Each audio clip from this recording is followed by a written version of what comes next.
رات گہری ہو رہی تھی، آسمان پر سیاہ بادل چھائے ہوئے تھے۔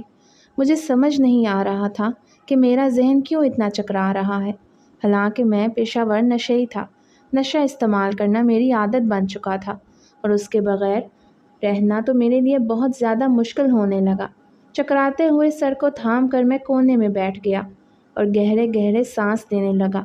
نشے کا اثر ختم ہونے کا انتظار کرنے لگا، کیونکہ مجھے پتا تھا کہ میں 2 قدم اور نہیں چل سکتا اور وہیں لڑکھڑا کر گر جاؤں گا۔ اسی لیے میں وہیں بیٹھ کر انتظار کرنے لگا۔ سر درد سے پھٹا جا رہا تھا، میرے قدم من بھاری ہو رہے تھے۔ مجھے پتہ ہی نہ چلا کہ کب وہاں بیٹھے بیٹھے مجھے نیند آنے لگی۔ میں وہیں فٹ پاتھ پر لیٹ کر سونے کی کوشش کرنے لگا۔ آگ لگنے کے قریب تھی کہ مجھے چوڑیوں کی آواز آئی۔ میں نے نگاہیں اٹھا کر دیکھا تو وہاں ایک لڑکی چوڑیاں پہنے اپنے سر پر دوپٹہ جمائے تیزی سے کہیں جا رہی تھی۔ اسے دیکھ کر میں اٹھ بیٹھا۔ میری ذہنی حالت اور جسمانی حالت عجیب سی ہو رہی تھی۔ شاید مجھے اس لڑکی کی ضرورت محسوس ہونے لگی۔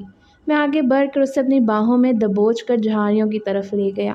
وہ چیخنے لگی، چلانے لگی۔ اس کی چوڑیاں ٹوٹ ٹوٹ کر بکھر گئیں۔ میں نے اس کے چہرے پر پہلے ہی نقاب ڈال دیا تھا۔ اسے کونے میں لے جا کر میں نے زیادتی کا نشانہ بنایا۔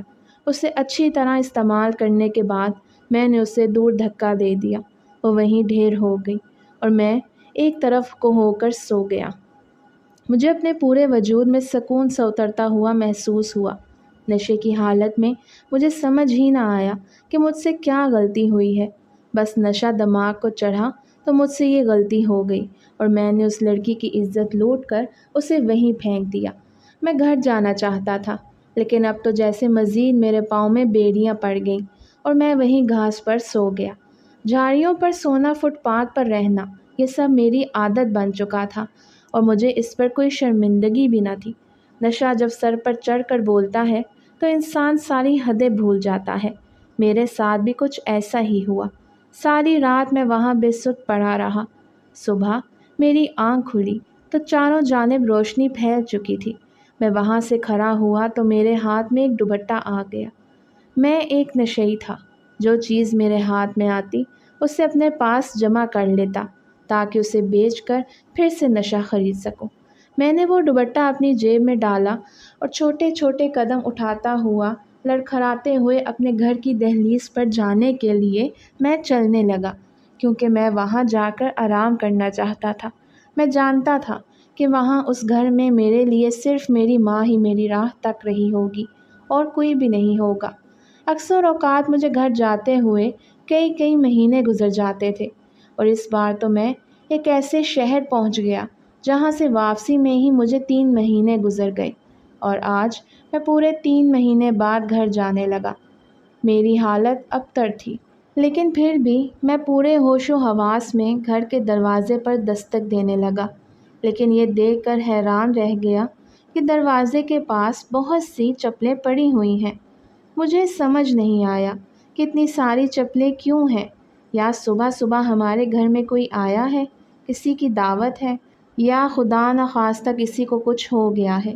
یہ خوف ذہن میں آیا تو میں ایک طرف کو ہو گیا کہ مہمان مجھے دیکھیں گے تو کیا کہیں گے۔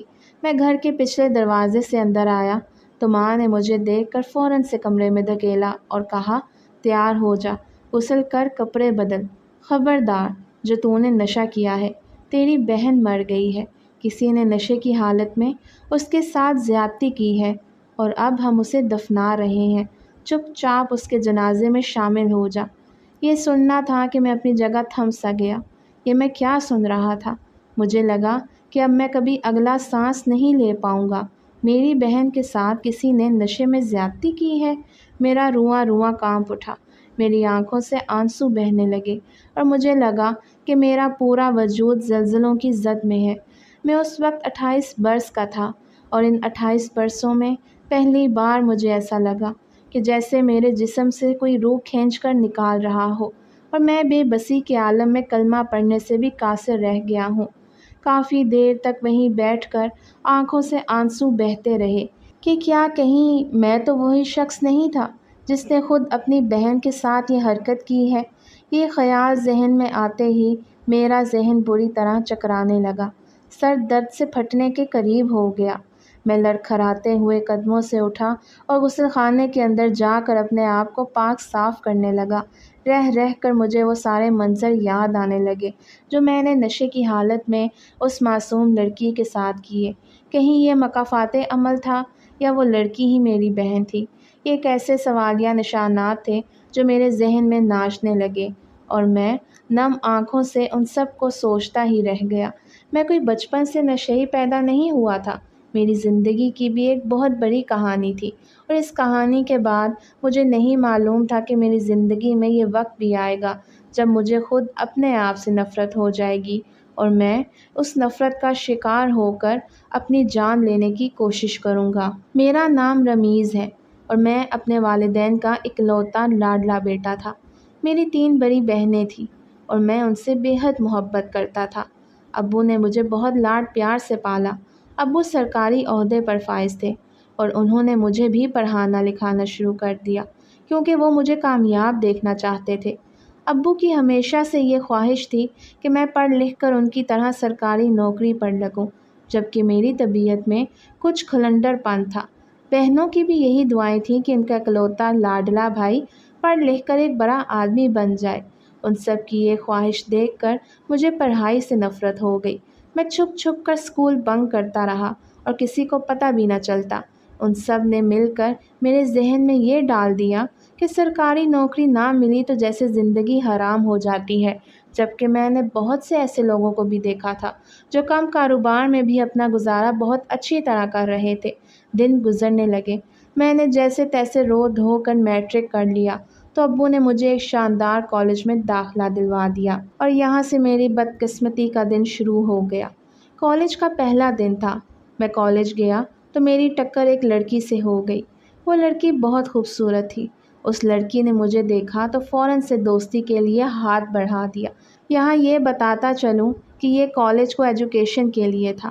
امی کو اعتراض تھا کیونکہ ان کے نزدیک بہنوں اور بھائیوں کے لیے ایک ہی اصول تھا اور وہ نہیں چاہتی تھیں کہ مجھے کوئی بھی غلط عادت لگے، لیکن میں ویسے بھی پڑھائی سے دور بھاگتا، اور یہ راز ابھی تک مجھے ہی معلوم تھا کہ میٹرک پہ میں نے رشوت دے کر خود کو پاس کروایا ہے، اور اب کالج میں تو ایسا کوئی سین ہی نہیں تھا۔ میں نے اس لڑکی کو دیکھا جو کافی امیر کبیر تھی، تو میں نے سوچا چلو اس سے دوستی کر لیتا ہوں، کہیں یہ میرے کام آ جائے اور مجھے پڑھائی نہ کرنی پڑے اور میں ایسے ہی پاس ہو جاؤں۔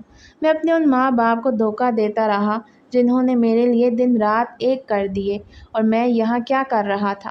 اس لڑکی کو اپنے عشق میں پھنسا کر اس سے فائدہ وصول کرنا چاہتا تھا۔ شروع کے 2-3 دن تو ایسے ہی گزر گئے۔ وہ مجھ سے بات کرتی تو میں اسے ٹھیک سے جواب نہ دیتا کیونکہ وہ مجھے اتنی خاص پسند نہیں آئی۔ مجھے اس کی دوست پسند تھی جو غریب گھرانے سے تعلق رکھتی تھی، لیکن اس کے نین نقش بہت خوبصورت تھے، پر یہ خوبصورتی بھی اس وقت مٹی میں مل گئی جب مجھے پتہ چلا کہ وہ لڑکی جو مجھ سے دوستی کرنا چاہتی ہے، مجھ سے بات چیت کر کے ہمارے درمیان فاصلے مٹانا چاہتی ہے، وہ لڑکی ایک امیر باپ کی بیٹی ہے اور اس کا باپ انٹر بورڈ میں کسی اعلیٰ عہدے پر فائز ہے۔ یہ سننا تھا کہ میرے تو پڑ لگ گئے، اور اگلے ہی دن میں اس کے لیے چاکلیٹ لے کر کالج کے اندر گیا۔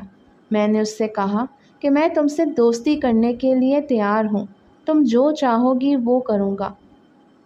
تم اگر مجھے غلام بننے کا کہو گی تو بھی میں بننے کے لیے تیار ہوں، لیکن بس مجھ سے پڑھائی نہیں ہوتی، میں پڑھائی نہیں کر سکتا۔ پر ابو کی ضد ہے کہ وہ مجھے سرکاری عہدے پر لگانا چاہتے ہیں، اس لیے تم میرا ساتھ دو، تمہیں میری طرف سے دوستی، پیار، محبت سب کچھ ملے گا، لیکن مجھے تمہاری طرف سے فیور چاہیے۔ یہ انٹر بورڈ کے پیپرز میں تم میری مدد کیا کرو گی تاکہ میں نمبروں سے پاس ہو جاؤں، تو ابو کو لگے کہ واقعی میں نے محنت کی ہے۔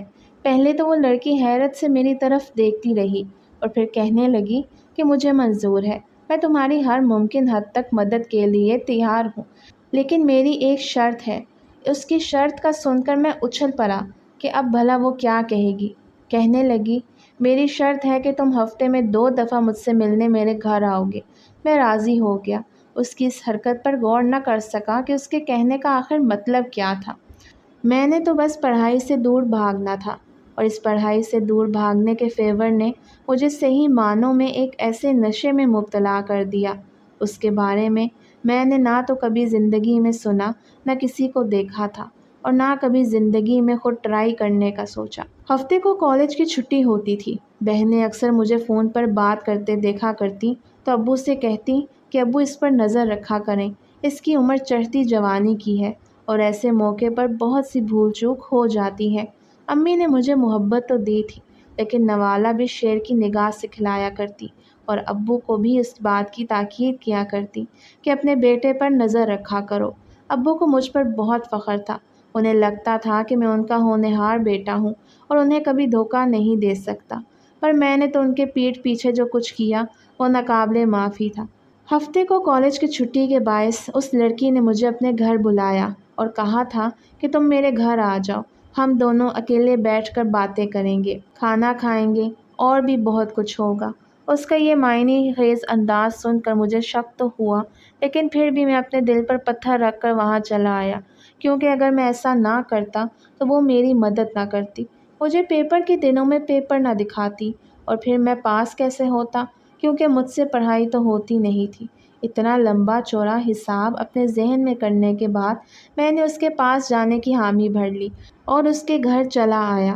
گھر کیا تھا، اتنا بڑا بنگلہ کہ اسے دیکھ کر میری آنکھیں حیران ہو گئیں، اور بنگلے میں کوئی بھی نہیں تھا، وہ سنسان جگہ پر تھا، اس کے اندر کوئی رہتا بھی نہیں تھا۔ میں جیسے ہی وہاں گیا تو وہ میرے سامنے بیٹھی مجھے دیکھ کر مسکرانے لگی، مجھے اشارے سے اپنے پاس بلایا اور سامنے صوفے پر بیٹھنے کا کہا۔ کون سی مووی دیکھو گے میرے ساتھ؟ اس نے مجھ سے کہا اور مووی لگا لی۔ پہلے وہ میرے لیے کھانے پینے کے لیے کچھ لے کر آئی اور پھر اس نے مجھے ایک ڈرنک دی۔ اس ڈرنک میں اس نے اپنے ہاتھ میں پکڑا ایک سفوف ملایا تو میں حیران رہ گیا۔ تم نے اس میں کیا ملایا ہے؟ میں اسے نہیں پی سکتا۔ وہ ہنس پڑی۔ کیوں؟ تم بھی فلموں کے سین سے گھبرا گئے ہو؟ جب کوئی سفوف ملایا جاتا ہے تو ضرور کسی کو کوئی نقصان پہنچانے کے لیے۔ میں نے اس کی طرف دیکھا اور حیرت زدہ رہ گیا کہ ایسا کیسے کہہ سکتی ہے۔ ہاں تم ٹھیک کہہ رہی ہو، میں نے اسی لیے انکار کیا ہے۔ میں نے اس کی طرف دیکھا اور حیرت زدہ رہ گیا کہ یہ ایسا کیسے کہہ سکتی ہے۔ ہاں تم ٹھیک کہہ رہی ہو، میں نے اسی لیے انکار کیا ہے، میں یہ ڈرنک نہیں پی سکتا۔ وہ ہنس پڑی۔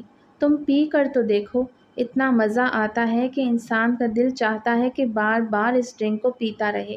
اس میں میں نے خاص قسم کا سفوف ملایا ہے جو ہمارا خاندانی سفوف ہے، تم ٹرائی تو کرو، پھر میں تمہیں ایک ایسی بات بتاؤں گی کہ تمہیں اپنی قسمت پر یقین ہونے لگے گا۔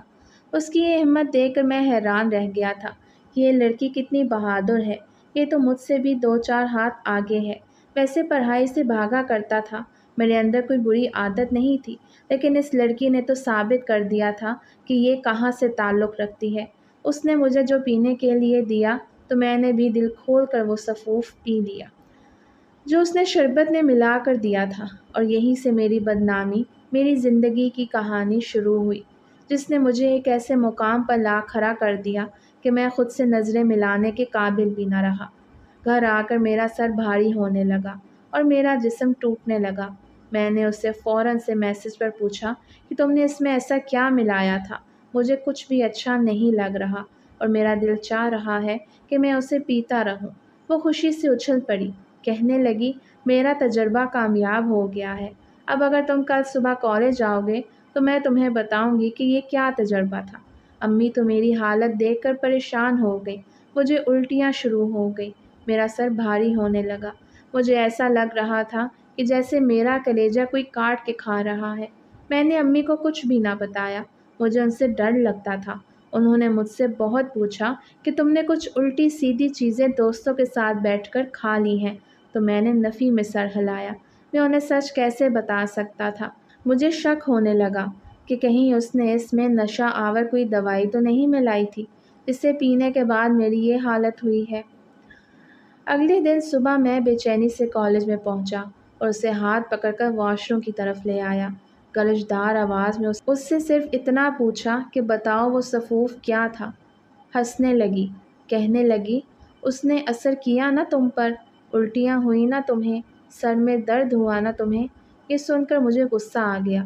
تم پاگل ہو، اگر میں مر جاتا تو؟ وہ ہنسنے لگی۔ تم مرد ہو، اتنی جلدی نہیں مرتے۔ اس کی پہلی ڈوز تمہارے جسم میں گئی ہے اور تمہاری یہ حالت ہوئی ہے۔ اس کا مطلب ہے کہ تمہارے جسم نے اس کے لیے راہ ہموار کر دی ہے اور اب تم اس کو آسانی سے کھا پی سکتے ہو۔ کیا مطلب ہے تمہارا کھا پی سکتے ہو؟ سیدھا مطلب ہے تم سمجھ چکے ہو کہ وہ ایک ایسا سفوف ہے جو نشہ آور ہے۔ میں بھی اسے پیتی رہتی ہوں، اپنے اندر بہت انرجی محسوس کرتی ہوں۔ ایسا لگتا ہے کہ جیسے بہت سے کام سر انجام دے دوں گی، بہت سے کام کر لوں گی اور کوئی مجھے کچھ بھی نہیں کہہ سکتا۔ دوسروں کو پہچاننے کے لیے میرے پاس طاقت آ گئی ہے۔ یقین جانو، اس کے بعد تو میرا دماغ اور تیزی سے چلنے لگتا ہے۔ تم نے جب مجھے کہا نا کہ مجھے پڑھائی میں دلچسپی نہیں ہے، اس لیے میں نے تمہیں وہ سفوف پلایا تاکہ تمہاری مدد کر سکوں، کیونکہ میرے ابو ایک خاص حد تک مدد کریں گے، پیپر بھی بتا دیں گے، لیکن پیپر کے اندر لکھنا تو تمہیں ہی ہے نا۔ اس کے لیے اگر تم یہ پیو گے تو تمہارے اندر بہت طاقت آئے گی۔ میں خوش ہو گیا کہ یہ لڑکی میرا کتنا خیال رکھتی ہے، اور اب میں رفتہ رفتہ اس نشے کا عادی ہو گیا۔ میں اس نشے کی وجہ سے پڑھائی میں تو کیا ہی دل لگاتا، میں نے تو پڑھائی ہی چھوڑ دی تھی، بلکہ میں تو ایک چور بن گیا تھا۔ وہ لڑکی اس سفوف کو بہت مہنگا بیچتی تھی۔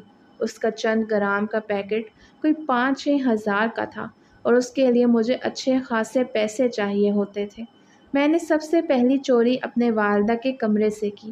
ان کے سونے کے ٹاپس وہاں دراز میں رکھے ہوئے تھے، میں نے وہ اٹھا لیے۔ امی کو پتہ تو چل گیا کہ ان کے غائب ہو گئے ہیں، لیکن انہوں نے مجھ پر شک نہ کیا، کیونکہ انہیں اندازہ ہی نہیں تھا کہ میں اس چیز میں مبتلا ہو گیا ہوں۔ البتہ دن بدن میری بگڑتی ہوئی حالت، یعنی میری گری ہوئی صحت نے انہیں تشویش میں مبتلا کر دیا تھا۔ وہ بار بار مجھ سے یہی پوچھتی کہ تمہیں کیا ہو رہا ہے، تم دن بدن اتنے پتلے کیوں ہوتے جا رہے ہو؟ اور میں انہیں کہتا کہ امی پڑھائی کر رہا ہوں نا، کالج کی پڑھائی بہت زیادہ مشکل ہے، اس وجہ سے میں دن بدن صحت یاب ہونے کے بجائے کمزور ہو رہا ہوں۔ لیکن سچ آخر کب تک چھپا رہتا؟ کبھی نہ کبھی تو وہ نظروں میں آ ہی جاتا ہے۔ میرا جھوٹ بھی ایک دن پکڑا گیا۔ میں اس دن کالج نہیں گیا اور اس لڑکی جس کا نام سفینہ تھا، جو میری بیسٹ فرینڈ بن گئی، اس کے کہنے پر اس کے گھر آ گیا، کیونکہ میرے پاس پیسے نہیں تھے کہ میں اس سے سفوف خرید سکوں۔ گھر کی 1-2 چیزیں چرا کر میں نے بیچ کر وہ سفوف خرید کر رات کو پینے کے بعد اپنے آپ کو سکون دینے کی کوشش کی تھی، لیکن اب میں اس نشے کا عادی بن گیا تھا۔ ابو نے ایک سبجیکٹ میں مارکس کمانے کی وجہ سے میری روزمرہ کی پاکٹ منی بند کر دی تھی اور میں بری طرح تڑپ رہا تھا۔ میں نے سفینہ سے کہا تھا کہ میں سفوف پینا چاہتا ہوں، لیکن میرے پاس پیسے نہیں ہیں۔ وہ مجھے اپنے گھر لے آئی تھی اور کہا تھا تم ایک شرط پہ یہ پی سکتے ہو، اگر تم اسے بیچنے میں میری مدد کرو، یعنی تم بھی اس سے بیچ کر پیسے کماؤ اور پھر ان پیسوں سے خرید کر اسے پی لیا کرو۔ سفینہ ہی وہ پہلی لڑکی تھی جس نے مجھے نشے میں مبتلا کیا، اور اب میں صحیح معنوں میں نہ صرف نشہ کیا کرتا بلکہ اسے بیچنے میں بھی اس کی مدد کیا کرتا۔ مجھے اس سے فائدہ ہونے لگا۔ پہلے میرے پاس پیسے نہیں ہوتے تھے، اب جب میرے پاس پیسے آنے لگے تو میں دل کھول کر خرچ کرنے لگا، اور البتہ پڑھائی میں میری وہی حالت ہو رہی تھی۔ ابو کو غصہ آ گیا، مسلسل 2 بار ایک ہی مضمون میں فیل ہونے کی وجہ سے۔ انہوں نے مجھے گھر سے نکال دیا۔ میں نے روتے ہوئے ٹینشن میں آ کر نشے کی مقدار زیادہ لے لی۔ میں گھر کے باہر بیٹھا ہوا تھا۔ بہن نے کھڑکی سے پریشانی میں یہ منظر دیکھا تو فوراً سے ابو کو بتا دیا۔ میں خون کی الٹیاں کرنے لگا۔ ابو مجھے لے کر ہسپتال گئے، جہاں ڈاکٹر نے خطرناک انکشاف کیا۔ کیا آپ کو نہیں معلوم آپ کا بیٹا نشئی ہے، یہ نشہ کرتا ہے؟ اس کی گرتی ہوئی صحت کا بھی یہی راز ہے، یہ نشے کی وجہ سے اتنا کمزور ہو گیا ہے۔ آپ لوگ کیسے ماں باپ ہیں؟ آپ لوگوں کو اس پر توجہ دینی چاہیے تھی، لیکن ابھی بھی دیر نہیں ہوئی ہے، اس لیے پڑھائی کو اس سے دور کر دیجیے اور اسے ریہاب سینٹر میں داخل کروائیے تاکہ یہ نشے سے دور ہو سکے۔ نشہ انسان سے بہت سی غلطیاں کرواتا ہے، یہ مجرم بن جائے گا، چوریاں کرنے لگے گا، نشہ نہیں ملے گا تو اس کا جسم ٹوٹے گا اور پھر یہ پاگل ہو جائے گا، ہر اچھے برے کی تمیز یہ بھلا دے گا۔ آپ ایک کام کریں، میرا مشورہ مانیں تو اسے کالج سے نکلوا دیں، ہر قسم کی پابندی لگائیں اور ریہاب سینٹر میں داخل کروائیں۔ امی نے یہ سنا تو صدمے سے بے ہوش ہو گئی تھی اور پورے 2 دن وہ ہسپتال میں رہی تھی۔ میں بھی ان کے برابر والے بیڈ پر ہی موجود تھا، پر امی نے اس دن میری شکل دیکھنا تک گوارا نہ کی۔ ابو کو تو جیسے صدمہ سا ہو گیا۔ انہوں نے مجھے ریہاب سینٹر میں داخل کروا دیا۔ 2-3 مہینے گزرے، گھر والوں کی شکل دیکھنے کو ترس گیا۔ ریہاب سینٹر والوں نے میرے ساتھ کافی اچھا سلوک کیا۔ انہوں نے مجھے ہر اچھے برے کی تمیز سکھائی، مجھے نشے کے خلاف لڑنا سکھایا اور یہ سکھایا کہ اگر جسم میں نشے کی کمی محسوس ہونے لگے تو اسے مصروف کر لو، ایسی عادتوں میں لگا دو جو تمہیں خوشی دیتی ہیں۔ رفتہ رفتہ جسم کو یہ پیغام دو گے تو وہ تمہارے ساتھ کام کرنے لگے گا اور پھر وہ نشے کو بھول جائے گا۔ اسے نشے کی عادت تم نے ہی ڈالی ہے، اسے اس سے چھٹکارا بھی تم ہی دلاؤ گے، اور اگر تم نے ایسا نہ کیا تو تم برباد ہو جاؤ گے۔ تم دیکھتے نہیں پاکستان میں نشیوں کی تعداد کافی حد تک بڑھ گئی ہے، لیکن ان کا کوئی والی وارث تمہیں نظر آتا ہے؟ نہیں نا، وہ ایسے ہی فٹ پاتھ پر مر جاتے ہیں، ان کا کوئی وارث نہیں ہوتا۔ پہلے تو میں بہت زیادہ متاثر ہوا اور بالکل ٹھیک ہو کر گھر آ گیا۔ امی مجھ سے پھر سے محبت کرنے لگی، حالانکہ انہوں نے مجھ سے محبت کرنا نہ چھوڑی تھی۔ بس جب انہوں نے دیکھا کہ میں نے ان کی محبت کے بدلے میں انہیں یہ صلہ دیا ہے تو وہ بہت ناراض ہو گئی۔ میں نے انہیں منا لیا، ایک بار پھر سے ہم ہنسی خوشی زندگی گزارنے لگے تھے۔ لیکن تب مجھے اندازہ ہوا کہ سفینہ سے تو میں محبت کرنے لگا ہوں۔ میں نے سفینہ کو کال ملائی تھی۔ میری آواز سنتے ہی وہ پھٹ پڑی تھی۔ تم کہاں تھے؟ کہاں چلے گئے ہو؟ تم کالج کا سال بھی مکمل ہو گیا اور میں اس کالج سے پڑھائی مکمل کر چکی ہوں۔ تم اتنا لمبا عرصہ کہاں چلے گئے تھے؟ میں تمہارے گھر بھر بھی گئی تھی، لیکن مجھے کسی نے اندر نہیں آنے دیا۔ میں تمہیں بہت یاد کرتی ہوں، تم مجھ سے ملنے کے لیے چلے آؤ۔ لیکن پھر مجھے ریہاب سینٹر کے ڈاکٹر کی بات یاد آئی کہ تمہیں ہر اس شخص سے دور رہنا ہے جو تمہیں نشے کی لت میں دوبارہ مبتلا کرنے کی کوشش کرے گا۔ اس پوری رات میں دل و دماغ کی جنگ میں مبتلا رہا اور بالآخر میرا دل جیت گیا۔ میں اگلے روز بہانہ بنا کر اپنے ایک دوست سے ملنے کا کہہ کر سفینہ کے پاس چلا آیا، جہاں اس نے پورے 3 مہینے کی محنت پر پانی پھیر دیا اور مجھے دوبارہ اس سفوف کے جادو میں مبتلا کر دیا۔ میں دوبارہ نشے کا عادی ہو گیا اور اس بار میں نے کسی کو کانوں کان خبر تک نہ ہونے دی۔ میں پورے دن میں ایک وقت مقرر کر لیا، جب گھر پر زیادہ شور و غل نہ ہوتا اور امی بھی کچن میں ہوتی تو میں نشہ لے کر سو جاتا، اس طرح کسی کو خبر نہ ہوتی۔ پر ایک بار پھر سے امی کو شک ہونے لگا، کیونکہ میں دوبارہ دبلا پتلا ہو رہا تھا۔ اسی دوران بڑی بہن کا رشتہ طے ہوا اور اس کے سسرال والے جب گھر آئے تو اتفاق سے ان کا ایک جاننے والے نے مجھے دیکھ کر پہچان لیا۔ وہ میرے کالج میں پڑھتا تھا۔ اس نے فوراً سے بہن کے رشتے کو خطرے میں ڈال دیا، یہ کہہ کر کہ اس کا بھائی جو نشئی ہے، پتہ نہیں دوسرے گھر والے کیسے ہوں گے، بہن کیسی ہوگی۔ یہ سننا تھا کہ امی کو علم ہو گیا میں دوبارہ سے نشہ کرتا ہوں۔ انہوں نے مجھے دھکے مار کر گھر سے نکال دیا کہ تیری وجہ سے تیری بہنیں بھی اب گھر کی دہلیز پر بیٹھی رہ جائیں گی، ہم تمہیں اس گھر میں قبول نہیں کریں گے، یہاں سے نکل جاؤ، دفع ہو جاؤ یہاں سے۔ ہم تمہیں اس وقت تک اپنا بھائی نہیں کہیں گے جب تک تم دوبارہ ٹھیک نہیں ہو جاتے۔ ہم نے اپنی ساری جمع پونجی تم پر لگا دی، تمہیں پڑھایا لکھایا، اچھے کالج میں داخلہ دلایا۔ تم ہمارے اکلوتے بیٹے تھے، لیکن تم نے کیا کیا؟ تم نے ہمارا سر شرم سے جھکا دیا، کیونکہ اس لڑکے نے صرف میری بہن کے سسرال والوں کو ہی نہیں بلکہ ہمارے پورے خاندان کو یہ بات بتا دی تھی۔ ابو نے اس دن مجھے بہت مارا تھا، کیونکہ یہ بات واضح ہو گئی تھی کہ امی نے بہن کی شادی کے لیے جو سونا رکھا تھا میں نے وہ بیچ کر سفینہ سے بہت سا سفوف لے کر بیچا بھی تھا اور استعمال بھی کیا تھا۔ ابو نے مجھے ہاتھ پکڑ کر گھر سے باہر نکال دیا اور یہ کہہ دیا کہ اب تم دوبارہ کبھی یہاں قدم مت رکھنا، ہم تمہارے لیے مر گئے ہیں اور تم بھی ہمارے لیے مر گئے ہو۔ نہ میں پڑھائی کر سکا، نہ اپنے والدین کا سہارا بن سکا، نہ اپنی بہنوں کا وہ بھائی بن سکا جو وہ چاہتی تھیں۔ بہنیں رو پڑی تھیں، امی مجھے روکنا چاہتی تھیں، لیکن ابو کا غصہ سب کچھ برباد کر گیا اور میں وہاں سے باہر نکل آیا۔ میں نے سفینہ سے پناہ لینے کا کہا تو اس نے مسکرا کر مجھے دیکھا اور کہا، اپنے پیسوں سے سب کچھ کرو، کیا میں نے تمہارا ٹھیکہ لے رکھا ہے؟ اب تم میرے پاس نہیں آنا۔ تب مجھے اندازہ ہوا کہ میں کیا کچھ کر چکا ہوں۔ اس رات میں پہلی بار فٹ پاتھ پر سویا تھا۔ میرے پاس کوئی سہارا نہیں تھا، کوئی چھت نہیں تھی، کوئی آسرا نہیں تھا۔ مجھے رونا آنے لگا۔ میں دوسرے دن گھر آیا، ابو سے معافیاں مانگی، لیکن انہوں نے مجھے معاف نہیں کیا اور مجھے کہا کہ اگر اب تم دوبارہ گھر آئے تو میرا مرا ہوا منہ دیکھو گے۔ یہ سننا تھا کہ میرے پورے وجود میں سنسناہٹ دوڑ گئی۔ میں اب دوبارہ سے فٹ پاتھ پر لڑنے لگا۔ کوئی مجھے دیکھ کر یہ نہیں کہہ سکتا تھا کہ ایک سرکاری افسر کا بیٹا فٹ پاتھ پر نشئی بن گیا ہے۔ ایسے ہی میں نشئی بن گیا، نشئی کہلایا جانے لگا۔ میری بڑی بہن کی شادی ہو گئی، کیونکہ سسرال والوں کی یہی ڈیمانڈ تھی کہ اپنے بیٹے کو یہاں سے ہٹا دیں ورنہ وہ سب کو خراب کرے گا، اور امی ابو نے اپنی بیٹیوں کے مستقبل کی خاطر میری غلط عادت پر سمجھوتا کرنے کے بجائے مجھے گھر سے نکال دیا۔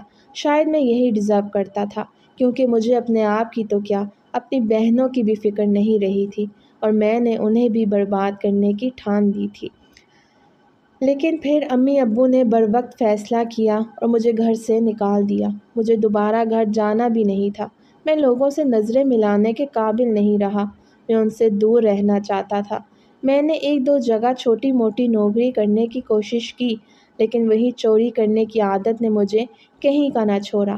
ایک بار میں ایک مکینک کے پاس لگا، اس نے مجھے کام بھی سکھا دیا۔ شروع کے 2-3 مہینے اس نے ایک آدھ بار مجھے پیسے دیے اور میں نے وہ پیسے نشے میں اڑا دیے۔ پہلے تو اسے معلوم نہ ہوا، لیکن پھر ایک بار اس نے مجھے چوری کرتے ہوئے پکڑ لیا۔ میں ایک شخص کی بائک سے ایک ضروری اوزار نکال کر بیچ آیا تھا، اور تب مکینک نے سب کے سامنے میری پٹائی کی تھی، میرا سر پھاڑ دیا تھا، مجھے لہو لہان کر دیا تھا۔ میں روتے ہوئے وہیں بیٹھ کر اس وقت کو یاد کرنے لگا جب میں امی ابو کا لاڈلا تھا۔ مجھے ہاتھ پر کھانا ملتا، مجھے کبھی کبھی امی اپنے ہاتھ سے کھانا کھلایا کرتی، مجھے بار بار دیکھ کر دم بڑھتی رہتی کہ اللہ تمہیں ہر بری نظر سے بچائے، لیکن میں خود اپنے آپ کا ہی دشمن بن گیا۔ اس رات میں امی ابو کو یاد کر کے روتا رہا، اور اگلے دن ان کے گھر کی دہلیز کے پاس پہنچ کر دور سے دیکھتا رہا کہ وہ ٹھیک تو ہیں یا نہیں۔ تب مجھ پر پہاڑ ٹوٹ پڑا اور مجھے اندازہ ہوا کہ میں نے اپنی زندگی میں سب سے بڑی دولت، اپنے والد صاحب کو کھو دیا ہے۔ بہنوں نے مجھے دیکھ لیا تھا، مجھے اندر لائیں، مجھے غسل کرنے کا کہا اور ابو کے جنازے میں شریک ہونے کی اجازت دے دی۔ پہلی بار ابو کی میت کو دیکھ کر مجھے لگا کہ اب میں بالکل ٹھیک ہو جاؤں گا، اپنی بہنوں اور ماں کا سہارا بنوں گا اور دوبارہ اس لت میں نہیں پڑوں گا۔ میں نے امی سے دوبارہ سے ہاتھ جوڑ کر کہا کہ وہ مجھے ریہاب سینٹر میں چھوڑ دیں تاکہ میں ٹھیک ہو جاؤں، پر امی نے روتے ہوئے اپنے خالی ہاتھ ہونے کا دکھ سنایا تھا کہ تمہارے باپ کی ساری پینشن گھر کے خرچوں میں پوری ہو جائے گی، بہنوں کی شادی کرنی ہے، تم اکلوتے ہو، نہ کماتے ہو نہ کچھ کرتے ہو، تم یہاں سے واپس لوٹ جاؤ، ہم جیسے تیسے کر کے گزارا کر لیں گے، لیکن تمہیں اگر گھر میں رکھا تو پھر ہم تو لٹ ہی جائیں گے۔ میں دل پر پتھر رکھ کر تمہیں جانے کا کہہ رہی ہوں، جنازے میں شرکت کرنے آئے ہو، جنازے میں بیٹھ جاؤ، اپنے باپ کو قبر میں اتارو اور پھر وہیں سے واپس لوٹ جاؤ، گھر میں قدم مت رکھنا، تمہاری وجہ سے ہم نے بہت رسوائی دیکھ لی ہے، اب ایسا مت کرنا۔ امی کی بات سن کر مجھے صحیح معنوں میں اندازہ ہوا کہ اب میری اس دنیا میں کوئی حیثیت نہیں رہی ہے اور میں کہیں کا نہیں رہا ہوں۔ میں واپس لوٹ گیا، ابو کو قبر میں اتارا، کافی دیر تک ان کی قبر کے پاس بیٹھ کر روتا رہا، اپنے آپ کو کوستا رہا۔ اسی رات مجھے نشے کی شدید لت محسوس ہوئی تو میں ایک جھونپڑے میں گھسا اور وہاں ایک چھوٹی بچی کے کانوں میں بالیاں کو دیکھ کر میں نے اس کے کانوں سے بالیاں کھینچی۔ وہ نیند سے اٹھ کر چلانے لگی تو میں بھاگ گیا۔ صبح ہوتے ہی ساری رات درد برداشت کرنے کے بعد میں نے وہ بالیاں بیچ ڈالیں۔ مجھے جو پیسے ملے میں نے اس سے چرس خرید لی، پورے مہینے کی چرس اب میرے پاس موجود تھی، لیکن کھانے کے پیسے نہ تھے۔ کھانے پینے کو میں ضروری نہیں سمجھتا تھا، بس میرے لیے یہی میرا سفوف ہی بہتر تھا۔ مجھے رہ رہ کر سفینہ پر غصہ بھی آتا، نہ میں سفینہ سے ملاقات کرتا، نہ ابو کو میری پڑھائی کا جنون ہوتا، نہ میں نمبر کی خاطر اس کی ہر بات مانتا، اور نہ آج میں نشئی کہلایا جاتا۔ میں نے اپنا قصور پس پش ڈال دیا تھا کہ ابو امی نے تو تربیت کر کے اس قابل کر دیا کہ اچھے برے میں اندازہ کر سکوں، لیکن میں پھر بھی برائی کی طرف گیا۔ امی مجھے اکثر اپنے پاس بٹھا کر کہانیاں سنایا کرتیں اور یہ سبق دیا کرتیں کہ برائی ہمیشہ برائی ہی ہوتی ہے، چاہے کتنی ہی اچھائی کے لبادے میں کیوں نہ لپٹی ہوئی ہو۔ سفینہ کو دیکھ کر مجھے یہی خیال آیا تھا۔ اسے دیکھ کر کوئی بھی یہ نہیں کہہ سکتا تھا کہ وہ خود بھی نشئی ہے اور نوجوان نسل کو نشے میں مبتلا کرنے کے لیے نہ صرف چرس بیچتی ہے، کیونکہ اس کے والد صاحب کا یہ کاروبار تھا اور اس نے اپنے والد صاحب کے اس کاروبار کو پھیلانے کے لیے، اپنی خواہشات کو پورا کرنے کے لیے اس کالج کے بہت سے لڑکوں کو اس لت میں مبتلا کر دیا تھا۔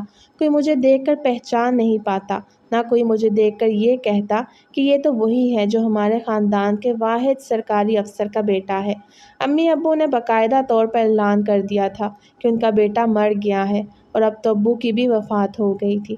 تمام لوگ اس بات پر یقین کر چکے تھے، کیونکہ انہیں معلوم تھا کہ ان کا بیٹا نشئی ہے، اور نشے والوں کا کیا مستقبل ہوتا ہے، وہ تو فٹ پاتھ پر ہی اپنی ساری زندگیاں گزار دیتے ہیں۔ یہ بھی تو کسی ماں کے لال ہوتے ہیں نا، جیسے میں تھا۔ میں بھی تو اپنی ماں کا لاڈلا تھا، اور میں نے اپنی حرکتوں کی وجہ سے، اپنے کرتوت کی وجہ سے اس کے دل سے خود کو اتار لیا تھا، اور اب میں در در کی ٹھوکریں کھاتا ہوا اپنی زندگی کے دن گزارنے لگا۔ دوسری طرف میں جوان ہونے لگا۔ ایک روز راستے میں ایک بوڑھی عورت گری تو میں نے آگے بڑھ کر اسے سہارا دیا۔ جیسے ہی دیکھا تو پتہ چلا کہ وہ تو میری ماں ہے، جو ابو کی جدائی کے بعد کافی حد تک کمزور ہو گئی تھی۔ میں انہیں دیکھ کر رو پڑا۔ انہوں نے مجھے گلے سے لگا لیا اور کہا، گھر آ جاؤ، تم سدھر جاؤ، سب ٹھیک ہو جائے گا۔ امی نے مجھے رفتہ رفتہ دوبارہ گھر آنے کی اجازت دے دی، لیکن پھر بہنیں شور مچانا شروع کر دیتی۔ بڑی بہن تو شادی کر کے جا چکی تھی، چھوٹی بہن خاص طور پر مجھ سے نفرت کرتی اور کہتی، امی اسے گھر پر نہ بلایا کریں، اور امی ان کے سامنے ہاتھ جوڑ کر رو پڑتی۔ تمہارے باپ کے جانے کے بعد اگر خواب میں کسی کو روز دیکھتی ہوں تو وہ تمہارا یہ بھائی ہی ہے، یہ میری اولاد ہے، میں اسے خود سے جدا نہیں کر سکتی۔ میں اس کی ہدایت کی دعا اللہ سے کرتی ہوں کہ اللہ میرے لال کو ٹھیک کر دے، نشے کی حالت دور کر دے، اور اسے ایسا نہ بنا جیسا میں نے نہیں چاہا تھا۔ جب کبھی بہنیں زیادہ شور کرتیں تو میں ان سے ناراض ہو کر گھر سے نکل آیا کرتا۔ اب امی بھی عادی ہو گئی تھیں کہ میں مہینے میں ایک آدھ بار ان کے گھر جاتا، کھانا پینا لے کر پھر دوبارہ کسی اور جہاں کی سیر کو نکل جاتا۔ کبھی کہاں نکل جاتا تو کبھی دوسرے شہر پہنچ جاتا تو کبھی دوسرے صوبے میں۔ میری زندگی اسی طرح گزر رہی تھی۔ کھانا میں کیسے کھاتا تھا، کیا ہونا، مجھے کچھ معلوم نہیں تھا۔ کبھی کچرے کے ڈھیر سے کچھ جمع کر کے کھا لیتا تو کبھی کوئی ترس کھا کر کچھ دے دیتا۔ اب تو میں اکثر بھیک مانگنے لگتا۔ کبھی کبھی میں اپنی وہ زندگی یاد کر کے رو پڑتا جو میں نے چھوڑ دی تھی، صرف اور صرف اس نشے کی وجہ سے، اور اس نشے نے مجھے کہیں کا نہ چھوڑا تھا۔ سفینہ تو میری زندگی سے کب گئی پتہ نہ چلا، لیکن اس نے میری زندگی کو ایک ایسی راہ پر گامزن کر دیا جسے نہ میں سوچ سکتا تھا نہ میں جی سکتا تھا، بس اپنی کچھ سانسوں کو اپنے ساتھ گزار رہا تھا۔ اب جوان بھی ہو گیا تو چاہتا تھا کہ کوئی ساتھی ہو، لیکن یہ بھی کڑوا سچ تھا کہ اب میرا ساتھی کون بنے گا۔ اکثر وہاں فٹ پاتھ پر منگنے والی لڑکیاں گھومتی رہتی، لیکن میں ان کا کردار اچھی طرح جانتا تھا۔ میں کوئی پیدائشی نشئی تو تھا نہیں، نہ میں نے پیدائش کے بعد سے ہی نشہ شروع کر دیا تھا۔ میں نے ایک اچھی خاصی زندگی گزاری تھی، اور اکثر اس زندگی کو یاد کر کے میری آنکھوں میں آنسو آ جاتے۔ مجھے پتہ چلا تھا کہ میری دونوں بہنوں کی شادی ہو گئی ہے۔ امی نے بھی شاید اب مجھ پر فاتحہ پڑھ لیا تھا۔ بہت کم میں گھر جایا کرتا، اور جاتا بھی تو صرف ایک ہی دن رہ پاتا، اور وہاں بھی میں صرف ایک ہی وجہ سے جایا کرتا، جب میرے پیسے ختم ہو جاتے۔ امی مجھے پیسے تو نہ دیتی، لیکن گھر کا کاٹ کباڑ دے دیتی، اسے بیچ کر پیسے حاصل کر لینا۔ وہ ماں تھی، وہ مجھے بھول تو نہ سکی، لیکن انہوں نے میری اس حالت سے سمجھوتا کر لیا۔ وہ جان گئیں کہ میں نہیں سدھر سکتا، میں کبھی نہیں بدل سکتا، میں ایسا ہی رہوں گا۔ انہوں نے ہر ممکن حد تک کوشش کی تھی کہ وہ مجھے بدلنے کی کوشش کریں۔ مجھے 2 سے 3 بار ریہاب سینٹر میں داخل بھی کروایا، لیکن اب سب کچھ ختم ہو گیا۔ جوانی کی امنگیں بڑھنے لگی اور دل میں لڑکیوں کی خواہش پیدا ہونے لگی۔ یہ ایسا ہی ایک دن تھا جب میں خواہش کے تلے خود کو جبر کر کے نشہ کر رہا تھا۔ نشہ حد سے زیادہ کر لیا تو سر بھاری ہونے لگا اور چکرانے لگا۔ میں اس وقت گھر سے قریب تھا، پر اتنی ہمت بھی نہ تھی کہ 2 قدم چل کر اپنے گھر پہنچ جاؤں۔ یہ 2 قدم چل کر امی کے پاس جا کر ان کے سامنے اپنے دل کا حال بیان کروں کہ میں ٹھیک ہونا چاہتا ہوں اور اس بار میں نہیں بدلوں گا، میں ویسا ہی رہوں گا جیسا آپ چاہتی ہیں۔ میری عمر 28 برس ہو چکی تھی اور یہ نشہ میں نے کوئی 18 برس کی عمر میں شروع کیا تھا۔ پورے 10 سال گزر گئے تھے اور ان 10 سالوں میں نے جتنی زندگی کی تلخیاں دیکھی تھیں، اس کے بعد میں صحیح معنوں میں ٹھیک ہو جانا چاہتا تھا۔ میں نے عزم کر لیا کہ میں ٹھیک ہو جاؤں گا اور امی کا سہارا بنوں گا۔ بس بہت ہو گئی ہے گمراہی کی زندگی، لیکن مجھے نہیں پتا تھا کہ میری یہ زندگی اب مجھے کہاں لا کر کھڑا کر دے گی۔ میں وہی فٹ پاتھ پر بیٹھ کر سوچنے لگا، میرا سر چکرانے لگا۔ میں نے اپنے چکراتے ہوئے سر کو تھاما اور وہیں بیٹھ گیا۔ تبھی وہاں سے ایک لڑکی گزری۔ یہ رات کا سناٹا تھا اور اس لڑکی کے گزرنے پر میرے سارے جذبات جاگ گئے۔ میں نے کچھ بھی نہ سوچا، آگے بڑھ گیا، اس کے منہ پر ہاتھ رکھا۔ اس کا دوپٹہ اسے اڑایا تھا کہ وہ مجھے دیکھ نہ سکے اور میں اسے وہاں قریب کی جھاڑیوں میں لے گیا۔ اسے خوب اچھی طرح استعمال کرنے کے بعد میں نے اسے وہیں دوسری طرف پھینک دیا۔ وہ کم عمر تو نہ تھی، یہی کوئی 20 برس کے قریب کی لڑکی ہوگی۔ نشے میں مجھے اس کا چہرہ تک یاد نہ رہا، بس ایک خواہش جو سر چڑھ کر بول رہی تھی۔ اسے پورا کرنے کے بعد میں بھی وہاں کچھ دیر بعد تھوڑے فاصلے پر سو گیا۔ صبح آنکھ کھلی تو وہ ابھی تک وہیں تھی۔ میں نے اس کی شکل دیکھنا گوارا نہ کی، ہاں البتہ اس کا دوپٹہ میرے پاس موجود تھا۔ میں نے اسے جیب میں ڈال دیا اور ایسی حرکت میں نے کیوں کی مجھے خود بھی معلوم نہیں تھا۔ میرے اندر گناہ کوئی بھی ایسا پیدا نہ ہوا۔ میں مسکراتا ہوا اپنے گھر میں داخل ہوا، لیکن یہ دیکھ کر حیران رہ گیا کہ وہاں اتنی ساری چپلیں کیوں رکھی ہوئی ہیں۔ اپنے ذہن پر زور دینے کے بعد میں نے اپنی ماں کو دیکھا تو وہ رو رہی تھی۔ دونوں بڑی بہنیں بھی موجود تھیں، لیکن چھوٹی کہیں نظر نہیں آ رہی تھی۔ میں نے ان سے پوچھا کہ علیشہ کہاں ہے؟ دونوں نے مجھے کہا، جاؤ جا کر تیار ہو جاؤ، جنازے کا وقت ہو گیا ہے۔ علیشہ مر گئی ہے، کسی نے نشے میں اس کے ساتھ زیادتی کر دی ہے۔ تم جاؤ، نہا دھو کر تیار ہو جاؤ اور خدا کا واسطہ ہے پھر کبھی یہاں تشریف مت لانا۔ لیکن مجھ پر تو جیسے قیامت گزر گئی، میرے سر پر تو آسمان ٹوٹ پڑا۔ کیا علیشہ وہی لڑکی تو نہیں تھی جس سے میں نے زیادتی کا نشانہ بنایا؟ یہ سوچ سوچ کر میرا سر پھٹنے لگا اور میرا دل چاہا کہ میں خودکشی کر لوں۔ یہ میں نے کیا کر دیا؟ نشے میں انسان ہر اچھے برے کی تمیز بھلا دیتا ہے اور میں نے تو اپنے ہی محرم رشتے کو اس قدر درندگی کا نشانہ بنا دیا۔ اب میرے اندر ندامت کا احساس پلنے لگا۔ میں نے وہ دوپٹہ جو میری جیب میں تھا وہیں رکھ دیا تو میری بہن چلانے لگی، یہ تو علیشہ کا دوپٹہ ہے، یہ یہاں کیسے آیا؟ امی بھی اس کے دوپٹے کو اپنے سینے سے لگا کر رونے لگی اور میری آنکھوں سے آنسو بہہ کر میرے کپڑوں میں جذب ہوتے گئے۔ میں نے سوچ لیا کہ اب مجھے کیا کرنا ہے۔ نشے نے میری زندگی کو اس حد تک برباد کر دیا کہ میں نے کچھ بھی سوچا نہ تھا۔ پھر وہ دن آیا جب جنازے سے فارغ ہونے کے بعد میں سیدھا پولیس اسٹیشن پہنچ گیا اور بیان دیا کہ میں نے اپنی بہن کے ساتھ زیادتی کر دی ہے، مجھے گرفتار کر لیا جائے، مجھے سزا دی جائے، میرے خلاف مقدمہ چلایا جائے کہ میں اب یہی ڈیزرو کرتا ہوں، اسی کے لائق ہوں۔ پولیس والوں نے میری طرف دیکھا تو میڈیا والوں کو بلانے کی کوشش کی، لیکن میں نے ان کے سامنے ہاتھ جوڑ دیے، مجھے کسی کو بیان نہیں دینا، میں نشئی ہوں، میں نشہ کرتا ہوں۔ میں نے نشے کی حالت میں اپنی بہن کی پرواہ نہ کی، مجھے نہیں پتا تھا کہ وہ میری بہن ہے، بس آپ مجھے سزا دیجیے اور میری سزا طویل ہونی چاہیے۔ پولیس والوں نے حیرت سے میری طرف دیکھا اور مجھے جیل کی سلاخوں کے پیچھے ڈال دیا۔ میں کئی سالوں تک وہاں رہا۔ شاید امی نے مجھ پر فاتحہ پڑھ ڈالی، انہوں نے مجھے مردہ سمجھ لیا تھا، لیکن میں صحیح معنوں میں بدلنا چاہتا تھا۔ میں نے اس دن کے بعد سے نشے کو ہاتھ تک نہ لگایا، حالانکہ میرا پورا جسم نشے کا عادی ہو گیا تھا اور نشہ نہ ملنے کی صورت میں جس تکلیف سے گزرتا، میں نے خود وہ تکلیف اپنے آپ کو دی، اپنے جسم کو دی، تاکہ مجھے اندازہ ہو کہ میں کیا کچھ کر گیا ہوں اور کیا کر چکا ہوں۔ میں نے اپنی زندگی کو خود اپنے ہاتھوں برباد کیا ہے اور اب اس کی بربادی کی میں داستان رقم کر رہا ہوں۔ مجھے چھوٹے جیل سے بڑی جیل میں منتقل کر دیا گیا، جہاں سرکار نے جیل میں رہنے والے قیدیوں کو بڑی تعداد میں ہنر سکھانے کے لیے پروگرام بھی شروع کیا۔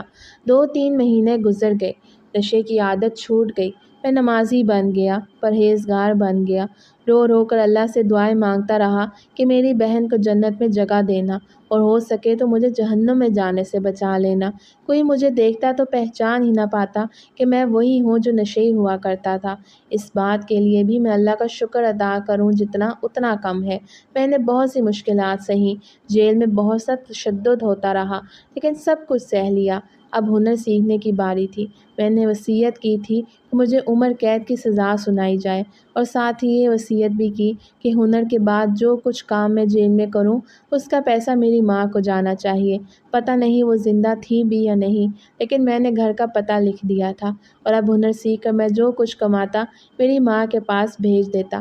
ساتھ ہی اس پر لکھا ہوتا کہ یہ ابو کے پینشن کی کمائی ہے جو انہیں مل رہی ہے، کیونکہ اگر انہیں یہ پتہ چلتا کہ میں زندہ ہوں اور میں انہیں جیل سے کمائی بھیج رہا ہوں تو شاید وہ یا تو جیتے جی مر جاتی یا مجھ سے ملنے آتی، اور میں ان سے نظریں ملانے کے قابل نہ ہوتا۔